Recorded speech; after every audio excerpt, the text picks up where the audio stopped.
ultimate fishing authority in the Northeast, the Fisherman magazine. I'm Jim Hutchinson with a New Jersey, Delaware Bay edition of the Fisherman magazine. Our forecast for the week, not at my desk, not in a shop, but I'm here at a very special event in Atlantic City. It's held every year. This time of year, the Folsom Corporation, a wholesaler that gets all the tackle out to the tackle shops. So this is a tackle show only event where if you're in the tackle shops this week, you might not see some of your favorite staffers because they're down here buying all the tackle for the new year. This is where everybody convenes to stock up for a new season. Now we're going to try and get a few of the shopkeepers to offer a few of their, some holiday gift advice items. And Jenni's got that. We're going to do that in about 2 weeks. So keep an eye out for that. And I think there's some cool stuff here though.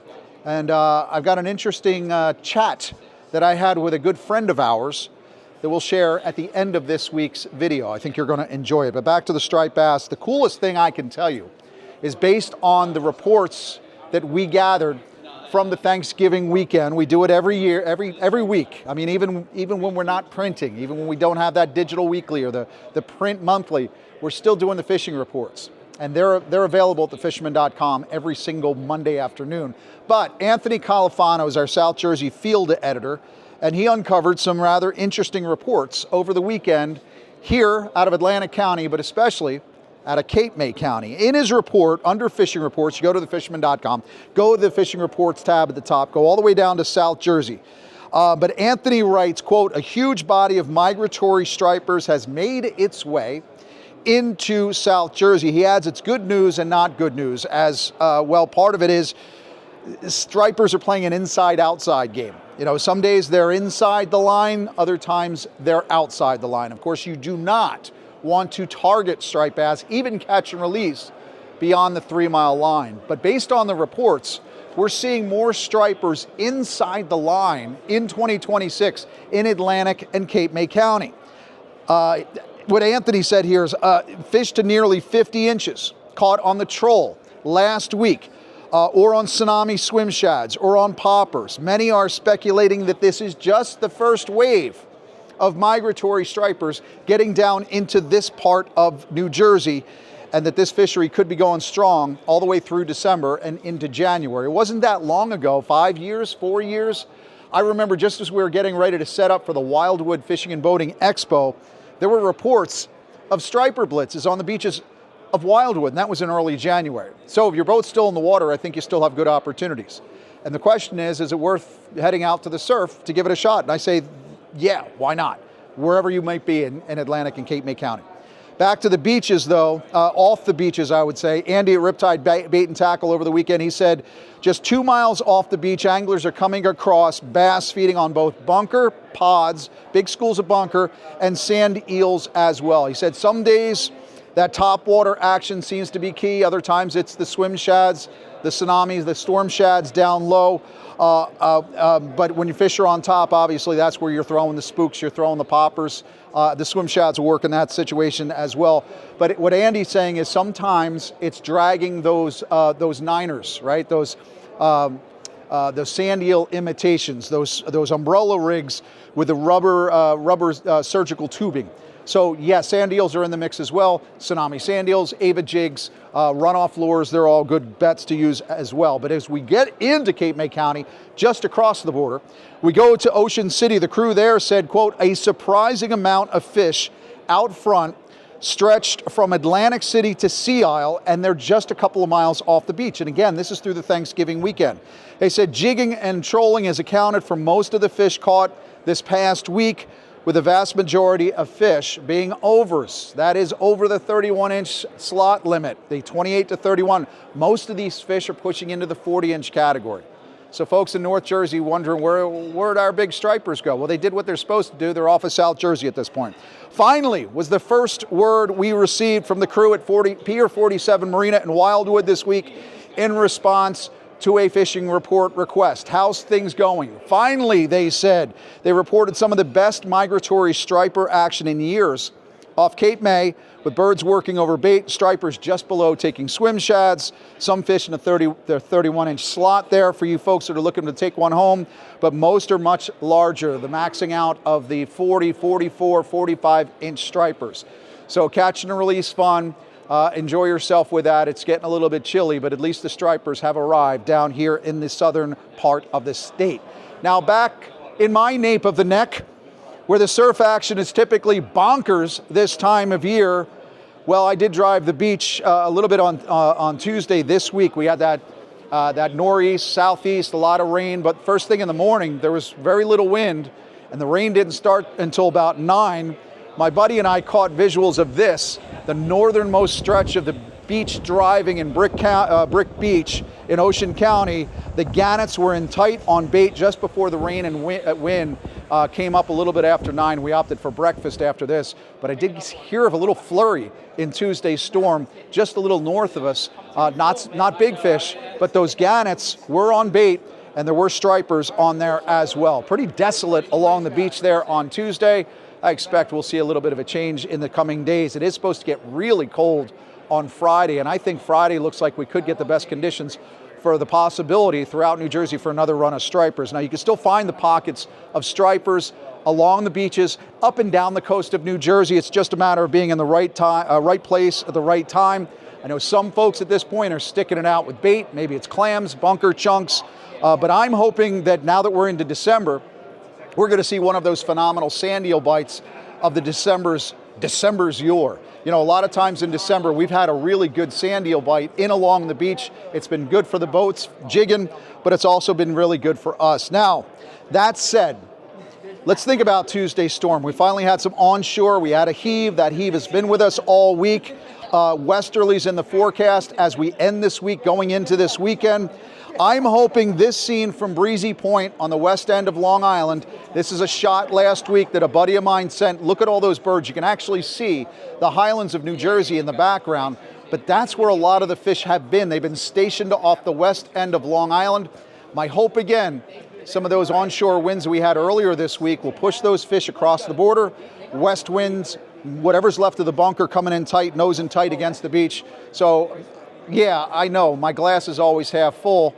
I was talking to a buddy of mine the other day. He goes, that's just because you're not using the right size glass. So there you go. So here's my twisted logic, keeping in mind that most of my predictions this fall have been off.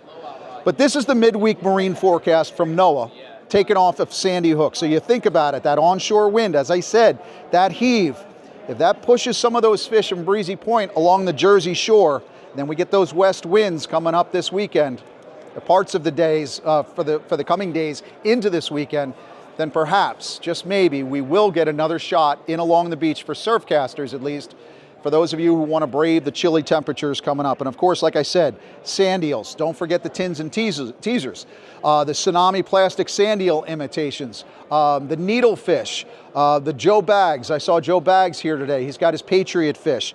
So many sand eels offshore throughout the month of November. This is where we've been hearing of bluefin and striped bass piling on sand eel schools 5, 10, 12 miles off the beach. But I'm hoping that those sand eels are going to start to set up in along our beaches very soon. And again, December, a lot of months, a lot of years in the past, December is when we had those sand eels burrowing in the sand, waking up in the morning and getting just jammed by striped bass in the morning in December. Now, like I said, in a few minutes, we're going to check in with some of the things that I've seen here. We're going to take you through a little tour. We'll walk the floor, see what's going on. And like I said as well, Jenni, well, she's been compiling a list, talking to different folks to come up with some gift ideas. We'll have that out in about 2 weeks. But I know the one thing that Jenni has been doing, Jenni Ackerman on Open Boat in the last few weeks, is talking to a variety of shops at the Jersey Shore to find out exactly what folks need to gear up for the rest of this fall run as we head into winter. Make sure you check that out this Sunday night. Hey guys, welcome to this week's Open Boat. I'm your host, Jenni Ackerman, and today we're cruising the Striper coast of New Jersey, talking to tackle shops about what's hot, what's not, what's been biting, what's been working for this fall run season. So I'm going to take you guys with me as we check out these tackle shops and we get some intel on this very unique fall run season. So jump in and let's go. For more than 20 years, anglers everywhere have come to know one thing, that nothing says no to fish bites. Introducing the Yak Attack Sand Rig Surf Cart, the ultimate beach hauler for serious anglers. Glide effortlessly over soft sand with wide balloon wheels and lightweight, corrosion-resistant construction that's completely customizable with options. Whether it's rods, coolers, or tackle, haul it all with ease. Built by surf fishermen and engineered by Yak Attack. Black sea bass, blackfish or tog, the other white meat. Yes, indeed. They're on the local grounds this week. Quite a few boats, head boats and charter boats, all along the Jersey coast. As the stripers kind of thin out a little bit, most of these guys still in the water are going to start targeting black sea bass or tog. I know we're getting into some of the best time of year for heading deep for some of those jumbo tog. So again, just pick up that December edition of the Fisherman magazine. Go to the report section in the middle because it's a great listing to find out what boats are sailing, when, how to contact them. But there are plenty of boats. I know, especially down here, I've said it before, so many marinas turn off the water in Atlantic and Cape May County in the middle of November or right around Thanksgiving. So people have to pull their boats because you can't run the water through their four strokes anymore. But Barnegat North, it's a little bit different. They're going to keep them open as long as people fishing. There are always tips and tactics on fish of the season whenever you pick up that Fisherman magazine. For example, that December edition I just mentioned, that's where you're going to get all the charter and head boats, the tackle shops that are open.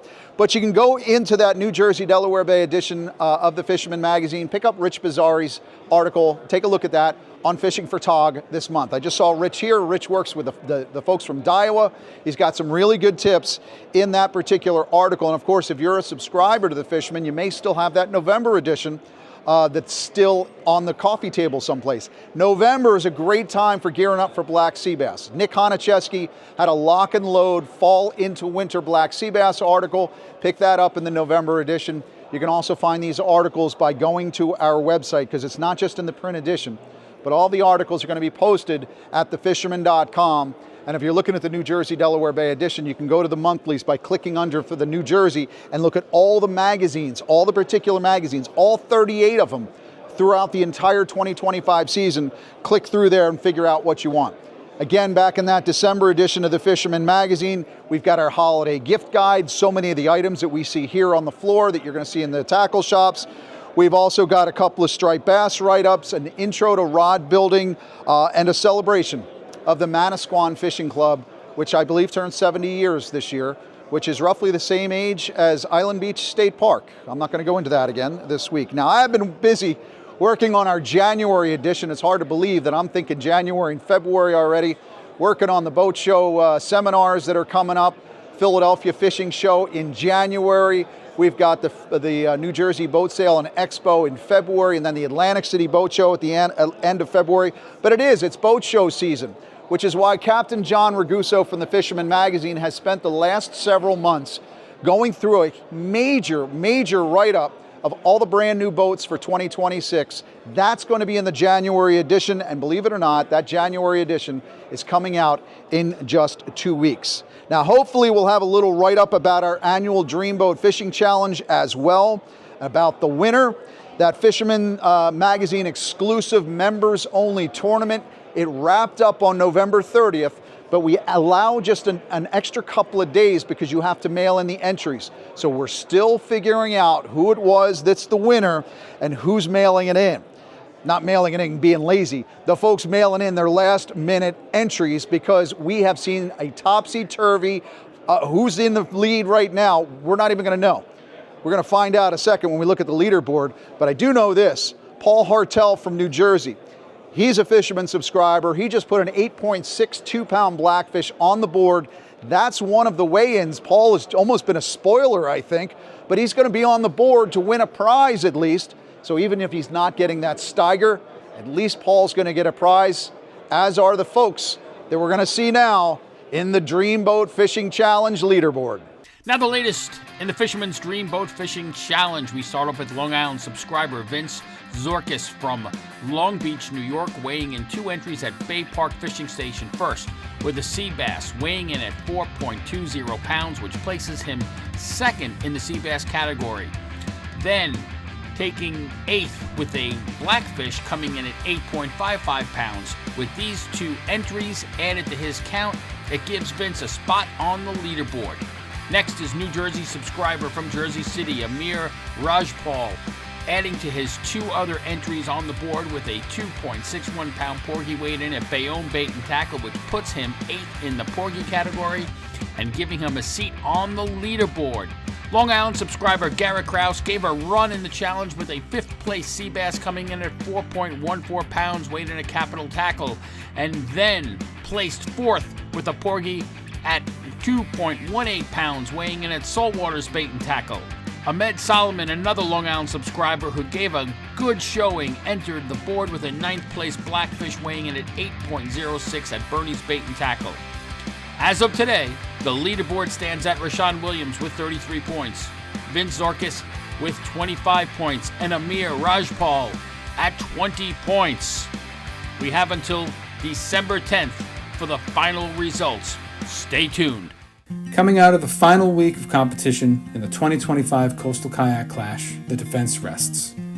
No new entries came in this week and the scoreboard remains the same. We have Eddie Roman in 3rd place with 4 points, Rothan Nong in 2nd place with 5 points, and Dustin Stevens sits atop the scoreboard with a comfortable lead with 11 total points. We have a 10-day grace period that will expire on December 10th when we can make these scores official. So stay tuned for next week's wrap-up of the CKC. Barring any last-minute entries, it looks like this one's going to end with some heroic catches from Dustin Stevens and another thrilling finish to what's been an incredible Coastal Kayak Clash.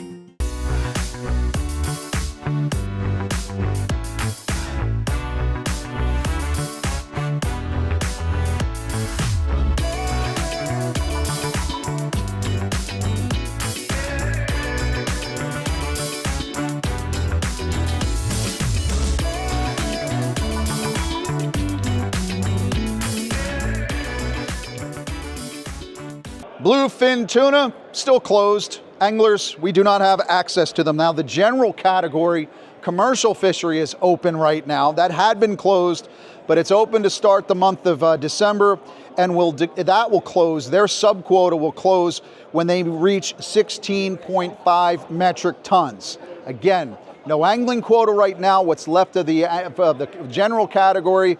I bring that up because the Jersey Shore, it's light, it's loose. There aren't many people, but a lot of the seafood restaurants are getting in some fresh bluefin tuna. So if you're in the know and if you're thinking about it, there's fresh bluefin being served at some of your favorite restaurants right now. Now, the commercial and recreational catch for bluefin tuna, based on the ICAT meetings last week, the International Coalition for the Conservation of Atlantic Tunas, they met last week, and the United States is going to see an increase of 191 metric tons. I mentioned it last week, but as of this week, I have a more comprehensive write-up that's available at thefisherman.com. If you get our e-news alerts every Tuesday and every Thursday, you might have seen it. But if you have more questions about bluefin tuna and what exactly it came out to be, go to thefisherman.com, take a look for that article. But I'm sure I'm going to be covering more of that in the next couple of months, especially as we get into the season and figure out what those 191 metric tons actually mean in terms of bluefin regulations for 2026. Now, it was right after Thanksgiving. That means the holiday decorations go up, right? We got the Christmas tree. I can start hearing Christmas music and I don't feel guilty about it. It's time for me to put my little Santa Claus, Captain Santa. It's about a 2.5-foot high Captain Santa. He's at a steering wheel, and that goes on a mantle every year this time of year. So yeah, it's okay. It's after Christmas. We can start sharing that holiday spirit. One guy I know is full of holiday spirit. He's already got his Christmas tree up, I see, as we go out to the Poconos for our freshwater report with George Schauer, your Pocono Outdoors guy. Well, hey, thanks, Jim. Winter weather kicked in with a vengeance this week. We had all that snow, probably about 3 inches here in the Poconos, a little bit more if you went up north, and even some rain down south. But conditions are quite sloppy, so kind of doing the report from home today. We did have a couple guys check in. We had Joe Santiago from New Jersey Multimedia Podcast. He was out getting some of those great muskie. Got a couple in over there in New Jersey, and his partner in crime, Chris Pereira, well, he was out trying to hit some of those lake trout and end up with a couple of nice smallmouth for his efforts. Guys are out getting fish. There's some tough conditions. Weather is really cold. The mornings are tough getting out. We're going to start to see some ice develop, obviously up north first. I wouldn't be surprised in the next week or two we start seeing some skim ice develop. Not quite enough to get out on for fishable ice yet, but I think that is just around the corner. Good chance we could even see some right around Christmas time. We'll see how that goes. But guys, just enjoy the weather. We're kind of in that weird time between open water and hard water season. But if you get out, just be safe and go get on them. From Pennsylvania, I'm George, your Pocono Outdoors guy. Guys, how's it going? Ben Gilmore checking in from here in Costa Rica with this week's fishing report. The inshore bite here has really picked up in the past week. Tons of threadfin herring have now arrived along the beaches, which brings the inshore fish hot on their heels. The roosterfish bite has been really good along the beaches and at the rocks. We've had some really nice snook this week, as well as mackerel, jacks, snappers, and all of our other inshore species. We've had a really good marlin bite going on offshore, some nice blue marlin out there with a few blacks, and we caught a nice striped marlin the other day as well. The sailfish bite has been solid. We released 5 sailfish only today, and we've been getting some big bull dorados really close to shore, just 8 to 15 miles out, as well as yellowfin tuna schools further offshore. Would love to see you guys down here in Costa Rica this winter. Come and join us. This is Ben Gilmore of Jackpot Sport Fishing, and back to you.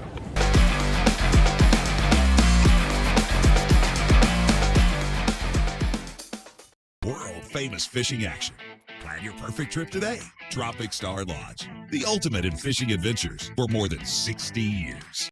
So get up on Thanksgiving morning about 6 o'clock. I'd made my stuffing the night before. When I was going to bed, I told my wife, I'm probably not going fishing on Thanksgiving morning until it comes time to stuff the bird. My wife and I get the bird all wrapped up. She's got a special recipe. We actually cook it in a paper bag. Comes out really juicy, but we slide it into the oven. And she goes, well, 22-pound bird, that's not going to come out for another 5.5 hours. Well, I'm going fishing then. So that's exactly what I did. Beautiful conditions Thanksgiving morning. If anybody was out and about, you saw it.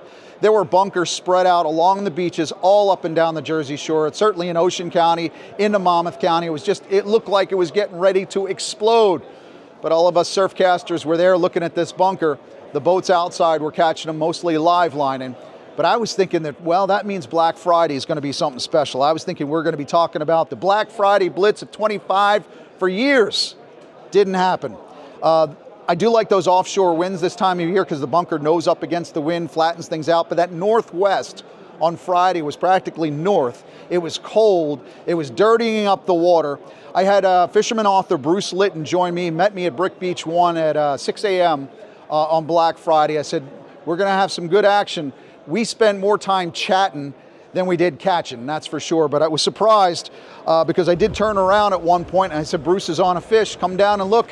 Lo and behold, looked to be about an 18-inch summer flounder, a fluke, in the November surf.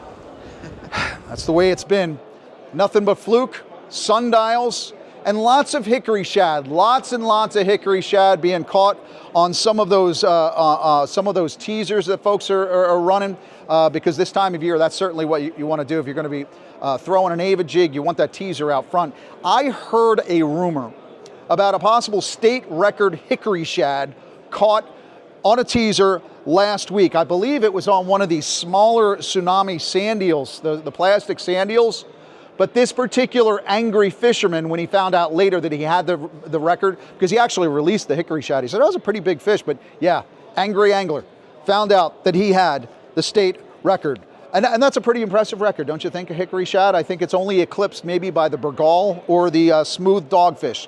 But the highly coveted hickory shad record in the state of New Jersey, that belongs to Robert Mazika, 2 pounds, 13 ounces. That was caught in Maniloking back in 2011. So there you go.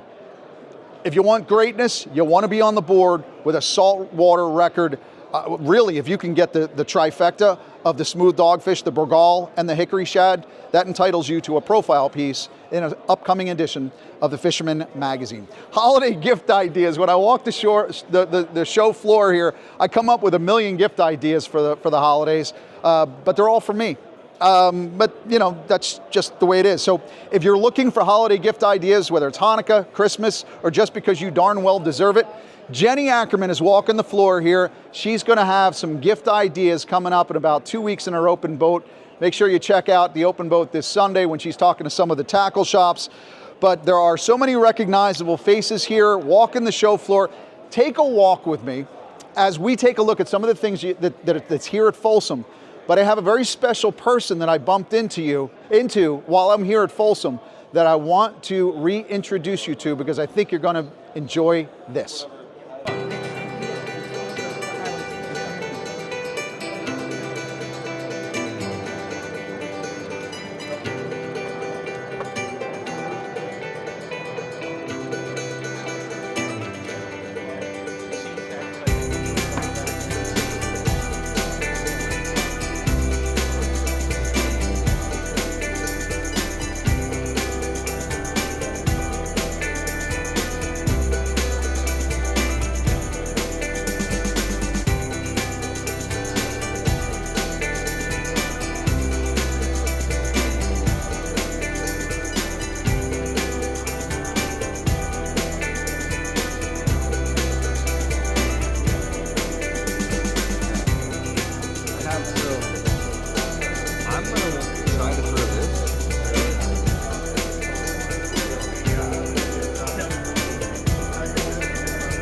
What's always nice about the Folsom show, I see friends from all over the country coming in with their tackle, but there's no friend that I was more excited to see. Alberto, it is so good to see you. It's great to be here, and it's great to be alive. I swear to God, you scared the heck out of a lot of people this year. I scare myself on that, but thank the good Lord, I'm here. So you feeling good? It's getting better. I still have the big challenge. I'm going to go for surgery. Okay. But one of the reasons why I am here, because I am super excited because there's so much great things happening. Well, we're going to find out about that because if you know Crazy Alberto Knie and you know the Tactical Anglers line, of course, everybody's been using the original Tactical Angler clips for a long time. He's got the pencils and so many great lures. But you know, in recent years, especially in saltwater, something that's become popular is the glide bait. Oh my goodness. That is something that is so exciting, and people are finally catching on to this. But unbeknown to a lot of people, we've been working on it for 5 years. 5 years, really? And we kept it as really quiet because I knew the glide bait is going to be the next phenomenon. It is so great because it catches a lot of big fish. You know, so I am that ding dong, if you will, all right, who went and spent the $200. I bought the $175 to see what's really good about it. But I found a couple faults. You know, as a fisherman, you fish so hard, and you always had that wish list. I wish this does this. this better. I wish it cast much better. I wish it had better hooks. I had intricate parts. We always want something better. Well, we all do because we all fish, right? So I'm kind of glad the phenomenon and the big buzz about glide bait is here, but I have been working on this for, oh, you got it. This is what I call money. Money? This is That's the money color? This is the money color because it's very natural, okay? And some of the biggest problems that people have is most glide baits cast like potato chips. I mean, come on. You know, so that's the biggest challenge, but you cannot overdo it. So I figure it out. Look at the thickness on this. Right. The thickness has a lot to do with distance, all right? And furthermore, you know, if you do a scientific research, what are the most common things that predators are attracted to? Sound, and they also have to look at, as a predator, and eyes. It's a low frequency rattle, which we all know about sound. Mm-hmm. Sound goes far faster than a regular noise in the air. But if you look closely, look at the eyes. Yeah, can you see that? These eyes are, and it's hard to see on camera, I'm sure, but if you just kind of move it in the right direction, you see a little bit of red back there too. That is, you got it. And here's the reason why. I'm looking at these for a while. Okay, and there's, you know, people glide it, but the key words are glide and chop. Chop is the mechanism that really makes the fish commit. And as you look at this, all right, a glide bait, most of them will just turn as this, but look how much it turns. It allows to actually get that motion. It's in the summertime, you want that long glide because they're more aggressive. In the cooler water or the deeper or the bigger fish, they're a little more stealthy, and they'll catch it when a bait fish is most vulnerable, where it actually is in between. So what happens is when a big predator comes in, all right, when that initial nanosecond, when it does this, that's when they'll commit. So when she looks at it, if you look very closely, when she does that, the eyes, you have a big fish being chased and she's looking at the big fish, and that red in there is the final to ignite the fish to strike. And I figure, you know, that fulfills all the I wish it did that, I wish it did that, and it's here. So there's a couple of different ways you can work this particular lure. You want it nice and slow because it's going to have that glide to it. Absolutely. But then you want that pause because that pause is what you're saying is going to hit. Absolutely. We've had, obviously, we've got the cupcake-sized bunker, or Steve Whiteson called them a dollar bill size. Yes. But, I mean, these are fantastic when you've got those stripers that have pinned the bunker up along the beach. It's not only stripe, it's a lot of fish. You're fishing a lot in Florida. That's Snookzilla go absolutely banana over this. When are we going to see these? Because I'm seeing this is going to happen in March. March? Yeah. March, look for those. So by the time we're getting out for the Saltwater Fishing Expo, and Al Burrow is going to be back there for that. Oh, I will be back. Yes, you are going to be. Absolutely. I'm going to make sure of it. It's good to be back, folks. It's fantastic to see you. Thank I wish you so the best much. of luck with everything. Appreciate Al, it. It's really good to see you. Likewise. I'm glad you're feeling better. Thanks.